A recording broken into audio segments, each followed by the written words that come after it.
Marine Le Pen avec la candidate du Rassemblement national. C'est là la dynamique qui la porte. La courbe est assez frappante. Elle remonte. Marine Le Pen, voilà, elle était à 17% le 10 janvier. Elle est maintenant à 23%.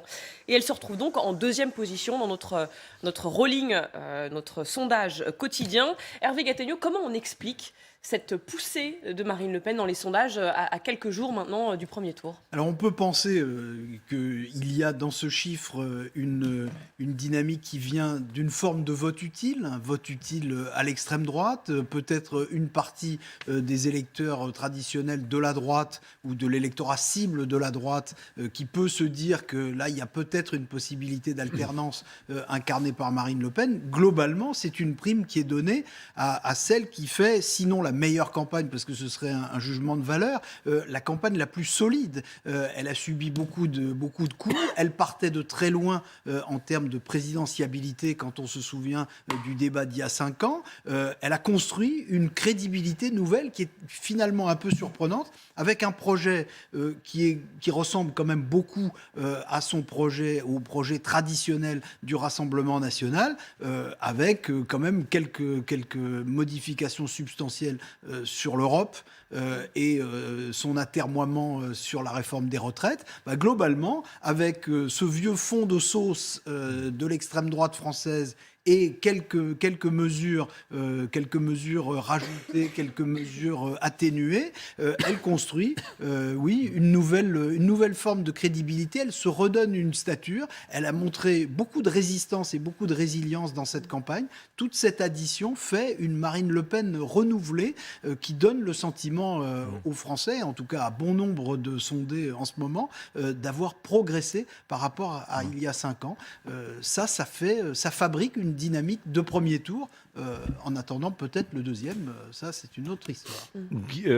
Renaud Pilat, il est intéressant ce sondage qu'on vient de voir, parce que c'est notre fameux rolling, dont nous divulguons le résultat tous les après-midi depuis déjà des semaines et des semaines. Il est intéressant parce que c'est le même échantillon. Nous testons le même échantillon. Ça, des sondages, il y en a qui vont placer Marine Le Pen plus ou moins haut, plus ou moins bas, etc. Mais ça, notre rolling, c'est les mêmes Français qui sont interrogés.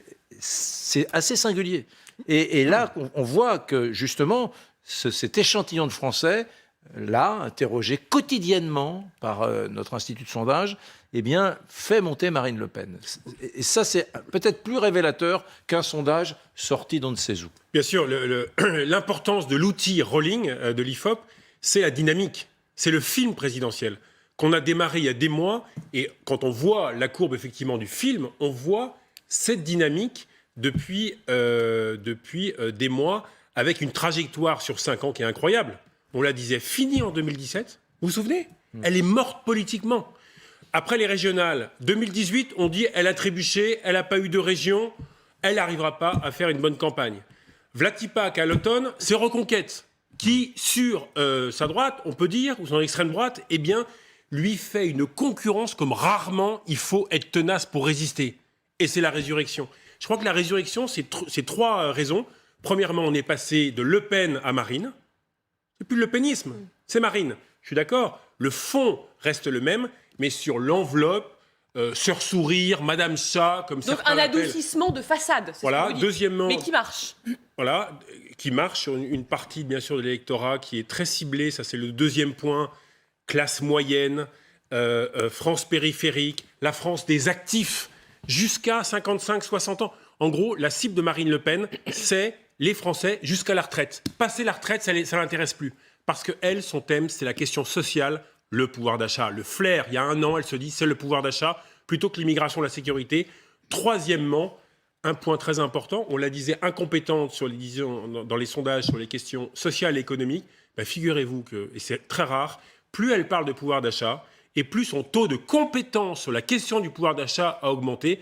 Tout ça fait un cocktail qui peut effectivement la mener assez loin. Est-ce qu'il n'y a pas quand même un petit risque, Guillaume Roquette? Elle est plutôt proche de Viktor Orban, le Premier ministre hongrois qui a été réélu là, pour un 4e mandat. Elle l'a félicité.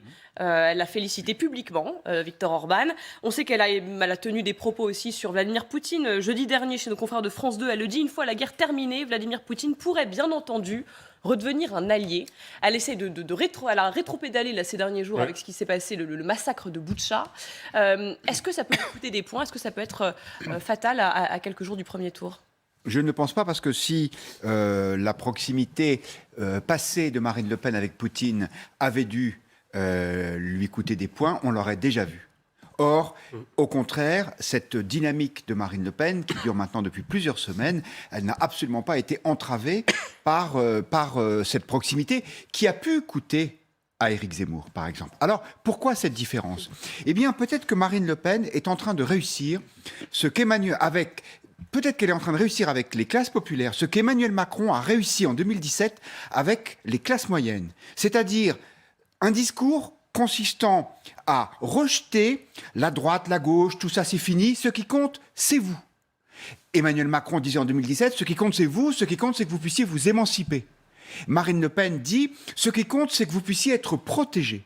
Et celle qui protège, c'est moi. Je protège, ça c'est le Front National depuis toujours, contre l'immigration sauvage, contre le fait que vous vous sentiez plus chez vous, mais je vous protège aussi socialement, et ça c'est effectivement tous les arguments qu'elle développe sur le pouvoir d'achat. Et en fait, Marine Le Pen a eu très tôt cette intuition d'une désidéologisation des Français. Elle a toujours dit, moi je ne suis pas à droite.